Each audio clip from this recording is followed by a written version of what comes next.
በኢትዮጵያ በየቀኑ የምንሰማው የዜና አጀንዳ ወደ አስደንጋጭ የደም መፋሰስ እየተቀየረ ነው። የኢትዮጵያ መከላከያ ሰራዊት በአማራ ክልል 116 የፋኖ ታጣቂዎችን ገደልኩ ሲል፣ በሌላ በኩል ደግሞ በኦሮሚያ ክልል ሆሮ ጉድሩ ወለጋ 11 ንጹሃንና ሚሊሻዎች በአሰቃቂ ሁኔታ ተገድለዋል። በጦር ሜዳ የሚሰሙት የይገባኛል ጥያቄዎችና የንጹሃን እልቂት የት እያደረሰን ነው? ዝርዝር መረጃውን በጥሞና ይከታተሉ። ሰላም ውድ ቻናላችን ቤተሰቦች፣ ዛሬ ይዘንላችሁ የቀረብነው መረጃ በኢትዮጵያ እየተባባሰ የመጣውን የጸጥታ ቀውስና በየግንባሩ የሚሰሙትን ተቃራኒ መረጃዎች የሚዳስስ ነው። አብራችሁን ቆዩ። የኢትዮጵያ ብሔራዊ መከላከያ ሰራዊት የምስራቅ እዝ ባወጣው መግለጫ በአማራ ክልል ጎጃም አካባቢ በደጋ ዳሞት በወሰደው ኦፕሬሽን 116 የፋኖ ታጣቂዎችን መግደሉን አስታውቋል። ይህ ኦፕሬሽን በኮሎኔል ሬድዋን ረባቶና በኮሎኔል ግፋወሰን አበበ የተመራ እንደሆነ ተገልጿል።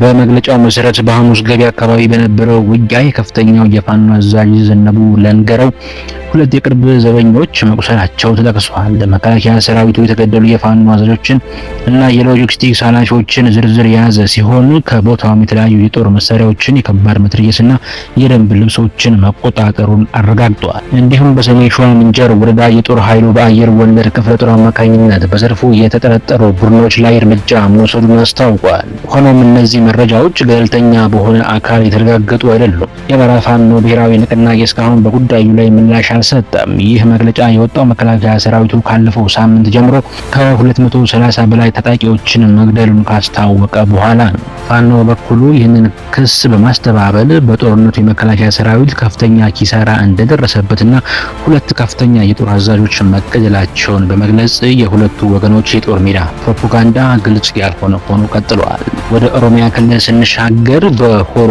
ጉድሩ ወለጋ ዞን ኡምሩ ወረዳ አገምሳ ከተማና አካባቢዋ ሰኔ 23 2018 ዓ.ም በደረሰ ጥቃት ሁለት ንጹሃን ጨምሮ 11 ሰዎች ተገድለዋል። ጥቃቱ የጀመረው ከንጋት 11 ሰዓት ላይ እንደነበር የገለጹ ነዋሪዎች ታጣቂዎቹ የመጡት ከምስራቅ ወለጋ ዞን ኪርሙ ወረዳ እንደሆነ ተናግረዋል። በጥቃቱ 11 ሰዎች ሲገደሉ 17 ሰዎች ደግሞ መቁሰላቸውን የዞኑ አስተዳዳሪና ነዋሪዎች አረጋግጠዋል።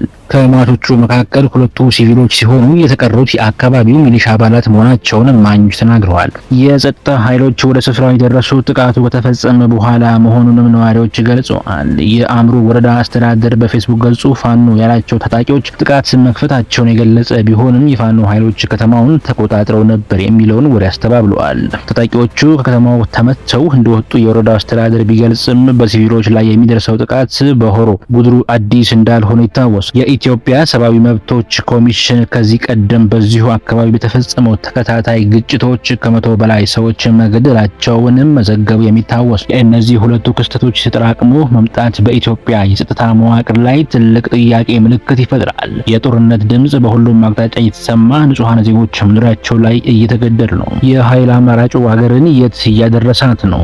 ወገን ከወገን መተላለቁ መፍትሄ ነው ወይ? የፖለቲካ መፍትሄዎች ለምን ወደ ጎን ተገፉ?